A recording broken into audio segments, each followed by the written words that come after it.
नमस्कार। मैं doctor Mahendra Kumar Sharma, assistant professor sociology, Shri Shankaracharya महाविद्यालय जुनवानी भिलाई से। आज मैं बीए के विद्यार्थियों के लिए, बीए के प्रथम वर्ष के विद्यार्थियों के लिए समाजशास्त्र विषय के अंतर्गत समाजशास्त्र के प्रथम प्रश्न पत्र की प्रथम इकाई से संस्था सब्जेक्ट पर बताने जा रहा हूँ। तो सबसे पहले हम देखते हैं संस्था क्या है, इसकी उत्पत्ति कैसे होती है। तो संस्था की उत्पत्ति मानव की मस्तिष्क में उत्पन्न विचारधाराओं के फलस्वरूप होती है। मानव या मनुष्य अपनी विभिन्न आवश्यकताओं की पूर्ति करने के लिए कुछ न कुछ सोचता है, कुछ न कुछ विचार करता है और मन में जो विचार उत्पन्न होते हैं उस विचार को प्रयोग में लाता है तथा यदि उसमें सफलता उसे मिल जाती है तो उसकी पुनरावृत्ति करते हैं, बार बार उस चीज़ को दोहराता है। इस प्रकार बार बार पुनः विचारधाराओं के बार बार दोहराना उनकी आदत बन जाती है। जब यही आदत व्यक्तियों द्वारा अपनाई जाती है या समूह के अन्य लोग भी उस आदत का अनुसरण करने लगता है तो यही आदत जो है वह पूरे समूह की आदत बन जाती है, यानी यह एक जनरीति के रूप में कहलाने लगता है। अब ये जनरीति पीढ़ी दर पीढ़ी हस्तांतरित होती है, यानी एक पीढ़ी से दूसरी पीढ़ी उसी प्रकार की आदत को, उसी प्रकार के विचारों को वो प्रस्तुत करते हैं या अपनाते हैं और यही पीढ़ी दर पीढ़ी हस्तांतरित होने से इनको भूतकाल के अनुभवों के आधार पर देखा जाता है। यानी हमारे पीढ़ी के लोग जो इस प्रकार के कार्य करते थे, इसलिए हम लोग भी इस प्रकार की आदत अपनाए हैं, इस प्रकार के कार्य करते हैं। तो इस प्रकार की आदत जो क्या होता है वह पूरे समूह के द्वारा उसे मान्यता मिल जाती है। तब ये जनरीति जो है वह एक प्रथा का रूप ले लेता है और यही प्रथा, ये जनरीति जो है पूरा प्रथा का रूप कहलाता है, अर्थात वह प्रथा कहलाने लगता है। समूह के सदस्य जब इन प्रथाओं को समूह के कल्याणकारी और कार्यों के लिए लगाते हैं, यानी उस प्रथा को समूह के कल्याण के रूप में प्रयोग में लाते हैं, अर्थात प्रथा में कल्याणकारी भावनाओं का जब समावेश हो जाता है तब वह रूढ़ी बन जाता है। यानी जो प्रथा बना उसे समूह के कल्याण में उपयोग में लाया गया और वह सामूहिक कल्याण के रूप में उपयोग लाने वाले प्रथा रूढ़ी बन जाती है और इस प्रकार सामाजिक रूढ़ी की रक्षार्थ इसके चारों ओर कुछ नियम और कानून तथा कार्य प्रणाली आदि के द्वारा एक संरचना का निर्माण होता है और इन्हीं नियमों तथा कार्य प्रणालियों को संस्था कहा जाता है। मतलब संस्था कहाँ से उत्पन्न हुई? व्यक्ति के विचार आया किसके लिए? अपनी आवश्यकताओं की पूर्ति के लिए, यानी व्यक्ति अपनी आवश्यकताओं की पूर्ति के लिए विचार लाया और उस विचार को अपने जीवन में उपयोग में लाया और यदि वह उस उपयोग करने में उसे सफलता मिल जाए तो बार बार उसे क्या किया? दोहराने लगे। तो इस प्रकार बार बार दोहराने से वह जो विचारधाराएं हैं वह आदत बन गई। अब उनकी आदत को समूह के अन्य लोग भी देखे तो पूरे समूह उस आदत को अपनाने लगे तो वह एक जनरीति बन गई। अब वो जनरीति जो है वह क्या हुआ? पीढ़ी दर पीढ़ी हस्तांतरित हुए, जो कि क्या बना? एक प्रथा बन गया। अब उस प्रथा को समूह के कल्याणकारी कार्यों में उपयोग में लाए जाने लगे तो वह एक रूढ़ी बन गया। अब उस रूढ़ी को पूरा करने लोग जो है उस रूढ़ी को अपनाने लगे, मतलब वह नियम और कानून या कार्य प्रणालियों का रूप ले लिया। तो यही नियम, कानून और कार्य प्रणाली ही क्या कहलाने लगे? संस्था कहलाने लगे। मतलब कहने का तात्पर्य है कि समाजशास्त्रीय दृष्टि से संस्था नियमों एवं कार्यप्रणालियों की एक व्यवस्था है। मतलब संस्था कोई समूह नहीं है, कोई व्यक्ति का समूह नहीं है या व्यक्ति का संगठन नहीं है, बल्कि संस्था क्या है, एक नियम है और एक कार्यप्रणाली है। यानी जिन नियमों के आधार पर व्यक्ति वे अपनी विभिन्न आवश्यकताओं को पूरा करता है और जिन कार्यप्रणालियों को अपनी आवश्यकताओं की पूर्ति के लिए लगाता है, वही नियम और वही कार्यप्रणाली ही संस्था यानी इंस्टीट्यूशन कहलाती है। यानी मनुष्य अपनी आवश्यकताओं की पूर्ति के लिए अनेक संगठनों का निर्माण करता है, परंतु यह संगठन अपने उद्देश्य को तभी प्राप्त कर सकता है जब उसका संचालन कुछ नियमों और कार्यप्रणालियों के द्वारा होता है। यानी जब कोई हम कार्य करते हैं, यदि हम कार्य बिना नियम के करेंगे तो हमारा वो कार्य में सफलता नहीं मिलेगी। यदि हम वो कार्य नियमों के आधार पर करें, जैसे हमें बीए में बहुत अच्छे परसेंट से लाना है, पास होना है, तो उसके लिए क्या करना है कि हम सिर्फ सोच लेते हैं कि बीए में हमको बहुत अच्छे परसेंट से पास होना है, लेकिन हम किसी नियम के आधार पर यानी अपने आप को किसी नियम में न रख करके हम अध्यापन कार्य करते हैं, तो उससे हमारा अध्यापन कार्य पूर्ण नहीं होती। यदि हम एक टाइम टेबल बना लें कि मुझे इतने से इतने बजे तक के ये इस विषय का अध्ययन करना है, इतने से इतने बजे तक इस विषय का अध्ययन करना है, यदि हम उस नियमों में चलेंगे तो अवश्य ही हम जो बीए में अच्छे डिवीजन से पास होना है, जो उद्देश्य हमने बनाया है, उस उद्देश्य को अवश्य हम प्राप्त करेंगे।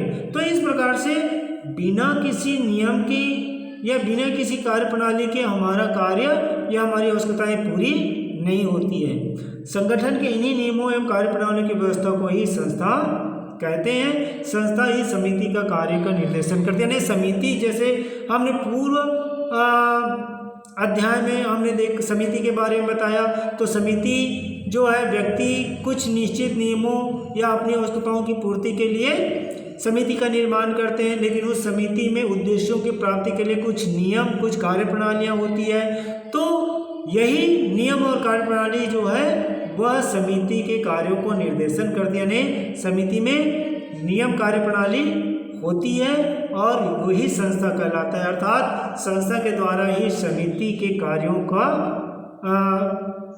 को पूर्ण किया जाता है, समिति के उद्देश्य पूर्ण होते हैं। संस्था की परिभाषाओं पर दृष्टिपात करें तो अनेक विद्वानों ने संस्था के अलग अलग परिभाषाएं दी है। जैसे मैकाइवर एवं पेज ने कहा है कि सामूहिक क्रिया की विशेषता को बताने वाली कार्यप्रणाली के स्थापित रूप अथवा कार्यविधि को ही हम संस्था कहते हैं। यानी सामूहिक क्रिया की विशेषता को बताने वाली समूह की जो क्रियाएं, जो प्रतिक्रियाएं होती है, उन क्रिया प्रतिक्रियाएं या उस कार्यप्रणाली के स्थापित रूप या कार्यविधि को ही हम संस्था कहते हैं। समूह जिन नियमों के आधार पर, जिन कार्य प्रणालियों के आधार पर कार्य करता है, अंतर क्रियाएं करते हैं, व्यवहार करते हैं, हम उन्हीं नियमों और कार्यविधियों को ही हम संस्था कहते हैं। मैरिल एवं एलरिच ने संस्था को परिभाषित करते हुए कहा कि सामाजिक संस्थाएं आचरण के वह प्रतिमान हैं जो मनुष्य की प्रमुख आवश्यकताओं की पूर्ति के लिए निर्मित होती है। यानी सामाजिक संस्थाएं व्यक्ति के आचरण के प्रतिमान, यानी व्यक्ति के आदत का एक प्रतिमान के रूप में माना गया है, जो मनुष्य के विभिन्न आवश्यकताओं की पूर्ति के लिए निर्मित हुए हैं। तो इस प्रकार से विद्वानों ने संस्था को परिभाषित किया है। संस्था की विशेषताओं पर दृष्टिपात करें तो सबसे पहले हम देखते हैं, जैसे पूर्व में हम कह चुके हैं कि संस्था जो है वह नियमों एवं कार्यप्रणालियों की एक व्यवस्था है। तो संस्था को हम नियमों एवं कार्यप्रणाली की व्यवस्था के रूप में प्रस्तुत करते हैं, जिसके आधार पर व्यक्ति अपनी विभिन्न आवश्यकताओं की पूर्ति करते हैं, या विभिन्न समितियां अपने उद्देश्यों की पूर्ति करते हैं, या विभिन्न संगठन जो है अपने विभिन्न आवश्यकताओं की पूर्ति करते हैं, लक्ष्यों को प्राप्त करते हैं। दूसरा हम देखते हैं, यह एक अमूर्त संगठन है।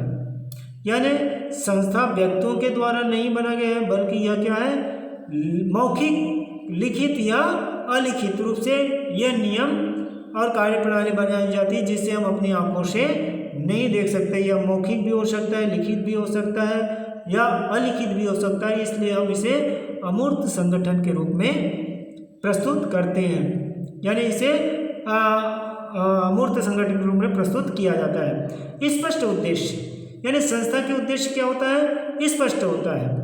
संस्था का मुख्य विशेषता निश्चित उद्देश्यों का होना है, स्पष्ट उद्देश्यों का होना है, और इन्हीं उस स्पष्ट उद्देश्यों को पूरा करने के लिए ही संस्था का निर्माण किया जाता है। किंतु जब आवश्यकताओं या लक्ष्यों व परिस्थितियों में परिवर्तन हो जाता है तो व्यक्ति के उद्देश्यों में भी परिवर्तन हो जाता है। और संक्षेप में यह कह सकते हैं कि हर स्थिति में या हर परिस्थिति में संस्था के एक स्पष्ट उद्देश्य होते हैं, एक निश्चित उद्देश्य होते हैं। सामूहिक स्वीकृति यानी जो नियम बनाए गए हैं, जो कार्यप्रणाली, जिन नियमों के तहत या जिन कार्यप्रणालियों के तहत व्यक्ति कार्य करता है या व्यक्ति उसका अनुसरण करता है, उसी समूह की स्वीकृति होना आवश्यक होता है, तभी हम उसे संस्था के रूप में प्रस्तुत कर सकते हैं। स्थायित्व का गुण यानी संस्था में स्थायित्व का गुण पाया जाता है। कभी कभी जो व्यक्ति के लक्ष्य या व्यक्ति के उद्देश्य में कुछ परिवर्तन आता है तो उस नियमों कार्यप्रणालियों में परिवर्तन किया जाता है, लेकिन इसमें स्थायित्व का गुण पाया जाता है। अगला विशेषता है बाध्यता यानी बॉन्डिंग, यानी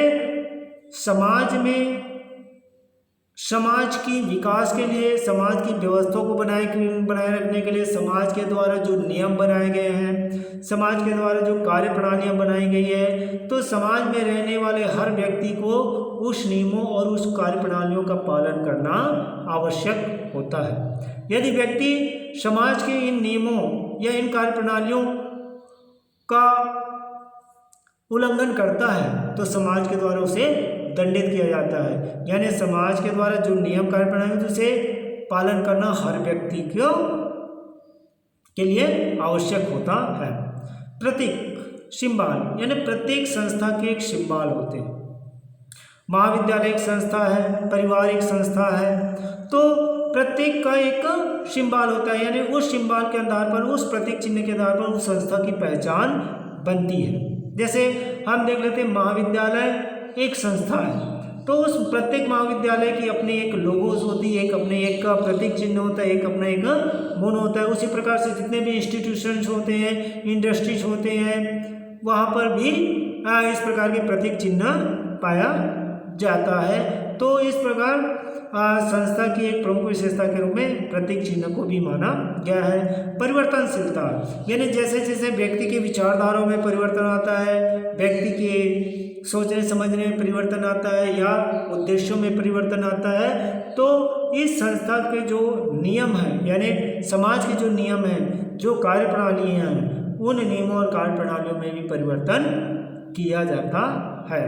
हस्तांतरित यानी यह नियम और कार्य प्रणाली जो व्यक्तियों के द्वारा निर्मित किया गया है, जो व्यक्ति के विचारों से उत्पन्न हुआ है, जो समाज के कल्याण के लिए उपयोगी माना गया है, उन नियमों और कार्य प्रणाली, वह नियम और कार्य प्रणाली जो है वह एक पीढ़ी से दूसरी पीढ़ी हस्तांतरित होती रहती है और उनका अनुसरण अगली पीढ़ी के लोग भी करते हैं। संस्था को एक सामाजिक तथ्य के रूप में भी देखा जाता है, यानी समाज को संगठित बनाए रखने के लिए, समाज में फैली हुई कुरीतियों को दूर करने के लिए, समाज में होने वाले विभिन्न अपराधों से रक्षा प्राप्ति के लिए इसे एक सामाजिक नियम के रूप में, एक सामाजिक तथ्य के रूप में भी प्रस्तुत किया गया है। अतः संस्था एक सामाजिक तथ्य माना गया है। इसके पश्चात हम देखते हैं संस्था के तत्व, यानी संस्था किन किन तत्वों से मिलकर बना है। तो सबसे पहले आप देखते हैं कि विचार, यानी संस्था का उत्पत्ति यानी नियम की उत्पत्ति कहाँ से हुई, विचारधारा से हुई। यानी व्यक्ति अपनी आवश्यकताओं की पूर्ति के लिए कुछ न कुछ सोचता है, विचार करता है और उस विचार को अपने जीवन में प्रयोग करता है, उसके बार बार उसे दोहराता है, तो उससे वह एक आदत बन जाती है। तो अब मनुष्य अपनी आवश्यकताओं की पूर्ति के लिए अनेक समस्याओं के निराकरण के लिए प्रयत्न करता रहता है, कुछ विचार लाते रहते हैं, जिसके फलस्वरूप व्यक्ति के मस्तिष्क में कोई ना कोई विचार होता है और हम इस विचार या उपाय को अपने जीवन में उपयोग में लाते हैं, उसे एक आदत के रूप में मानते हैं। दूसरा हम देखते हैं उद्देश्य या आदत के रूप में यदि हम देख लेते हैं तो मस्तिष्क में जो उत्पन्न विचारधाराएं हैं, उन विचारधाराओं के आधार पर जो नियम बनते हैं, उस नियम के द्वारा व्यक्ति अपने उद्देश्यों की पूर्ति करता है। स्थायित्व का गुण पाया जाता है और यह एक संरचना का रूप धारण करता है और जिसके आधार पर यह अभिमति और अधिकार भी उत्पन्न होते हैं और प्रत्येक संस्था के कुछ प्रतीक चिन्ह होते हैं। इसके साथ ही साथ हम देख लेते हैं इनके प्रमुख चरण में हम देखते हैं तो एक विचारधारा है, व्यक्ति की आदत, जनरीति, प्रथा, रूढ़ी, एक संरचना और संस्था के रूप में यह प्रस्तुत है। यानी इन तत्वों के आधार पर ही संरचना का निर्माण होता है। संस्था के कार्य या महत्व, तो संस्था के अपने कुछ कार्य होते हैं, कुछ अपने महत्व होते हैं। समाज में इसका क्या महत्व है, इस पर हम यदि हम दृष्टिपात करें तो सबसे पहले हम देखते हैं मानव आवश्यकताओं की पूर्ति के साधन। यानी संस्था क्या है, संस्था जो है मनुष्य की आवश्यकताओं की पूर्ति का एक साधन है। किसी भी संस्था के निर्माण का मुख्य उद्देश्य मानव की आवश्यकताओं की पूर्ति करना होता है। यानी मनुष्य अपनी आवश्यकताओं की पूर्ति करता है और यह स्पष्ट है कि संस्थाएं लक्ष्य या आवश्यकताओं की प्राप्ति का एक साधन के रूप में ही रहता है। यानी इसे व्यक्ति अपनी आवश्यकताओं की पूर्ति के लिए या अपने उद्देश्यों के या अपने लक्ष्यों की पूर्ति के लिए एक साधन के रूप में प्रयोग करता है, उपयोग में लाता है। संस्थाओं का मुख्य उद्देश्य ही आवश्यकताओं की पूर्ति करना होता है और आवश्यकताओं की पूर्ति के लिए व्यक्ति को कुछ नियमों के आधार पर, कुछ कार्यप्रणालियों के आधार पर कार्य करना होता है और यही नियम और कार्यप्रणाली संस्था है। अतः संस्थाओं के द्वारा ही व्यक्ति अपनी विभिन्न आवश्यकताओं की पूर्ति करता है। दूसरा है कार्य को सरल बनाना।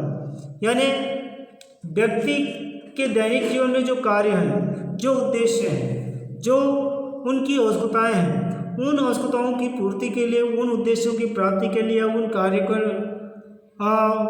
को पूर्ण करने के लिए उसे कुछ नियम का सहारा लेना पड़ता है। तो इस नियमों का सहारा लेकर के व्यक्ति अपने कार्य को पूर्ण कर सकता है। अतः यह कार्य को संस्था ही कार्य को सरल बनाता है। व्यवहारों में अनुरूपता, यानी संस्था क्या करता है, व्यक्ति के व्यवहारों में अनुरूपता प्रदान करता है। अनुरूपता मतलब समानता। यानी समाज में जो नियम बने हैं, समाज में जो कानून बने हैं, उन्हीं कानूनों के आधार पर, उन्हीं नियमों के आधार पर समाज के प्रत्येक व्यक्ति अपना व्यवहार करता है। अतः यह व्यवहारों में, संस्थाई व्यवहारों में अनुरूपता लाता है। व्यवहारों पर नियंत्रण, यानी व्यक्ति के व्यवहारों को नियंत्रित करने के लिए ही नियम बनाए गए हैं। यदि व्यक्ति के व्यवहार नियंत्रित नहीं होते तो आज समाज विघटन की स्थिति में चले जाते। तो समाज को बनाए रखने के लिए, समाज की विकास के लिए, सामाजिक व्यवस्था को बनाए रखने के लिए नियम बनाए गए हैं। उन्हीं नियमों के आधार पर ही व्यक्ति को व्यवहार करना होता है। अतः व्यवहारों पर नियंत्रण करने में संस्था महत्वपूर्ण योगदान देता है। परिस्थिति एवं भूमिका का निर्धारण, यानी जैसे जैसे व्यक्ति को पद मिला है, समाज में जो पद मिला है, तो उन पद के अनुरूप ही कुछ उनके अधिकार भी होते हैं और उन अधिकारों को पूर्ण करने के लिए संस्था उसे सहायता प्रदान करता है। यानी संस्था ही व्यक्ति की परिस्थिति को और उनके अधिकार यानी भूमिका का निर्धारण करता है। समाज में संगठन में भी संस्था प्रमुख योगदान देता है। यानी संस्था जो है समाज को में व्यक्तियों को संगठित रहने में उसे सहायता प्रदान करता है, यानी योगदान देता है। संस्कृति का वाहक, संस्था व्यक्ति की जो संस्कृति होती है, जो पीढ़ी दर पीढ़ी एक दूसरे को हस्तांतरित होती है। अतः संस्था जो है, संस्था के माध्यम से हम अपनी संस्कृति को आगामी पीढ़ी को हस्तांतरित करते हैं। अतः यह संस्कृति का एक वाहक के रूप में भी बहुत ही महत्वपूर्ण भूमिका निभाता है। सामाजिक परिवर्तन में सहायक, संस्था क्या करता है, समाज में परिवर्तन लाता है। कहने का तात्पर्य है परिवर्तन कैसे होता है कि जैसे जैसे हम देखते हैं कि व्यक्ति की दैनिक आवश्यकताएं दिनों दिन बढ़ती जा रही है, उनके उद्देश्य बढ़ते जा रहे हैं और यदि पुराने नियमों के आधार पर यदि व्यक्ति अपनी आवश्यकताओं की पूर्ति करना चाहता है तो वह उन आवश्यकताओं की पूर्ति करने में असफल हो जाता है। इसलिए व्यक्ति की विचारधाराओं में परिवर्तन आता है, उन नियमों में परिवर्तन लाता है और इसी नियमों में यदि परिवर्तन आ जाता है तब उसमें समाज में भी परिवर्तन आता है, तो यह सामाजिक परिवर्तन में सहायक होता है। तो इस प्रकार के से संस्था के एक कार्य और महत्व यहाँ पर बतलाया गया है। संस्था के संपूर्ण अध्ययन के पश्चात निष्कर्ष के रूप में कह सकते हैं कि संस्था मानवीय आवश्यकताओं की पूर्ति का एक आधार है या समिति की एक आत्मा है, क्योंकि समिति नियमों के द्वारा ही समिति अपनी आवश्यकताओं की पूर्ति करता है। संस्था नियमों और कार्यप्रणालियों के रूप में व्यक्तियों को नियंत्रित करता है, व्यक्ति के व्यवहारों को नियंत्रित करता है, व्यक्ति की आवश्यकताओं की पूर्ति करता है और यह समाज के विकास में महत्वपूर्ण भूमिका निभाता है। संस्था के इस अध्यापन में या इस प्रेजेंटेशन में मैंने कुछ विद्वानों की पुस्तकों का सहारा लिया था, जिसे मैं संदर्भ ग्रंथ में प्रस्तुत किया हूँ। धन्यवाद। Thank you. जय हिंद।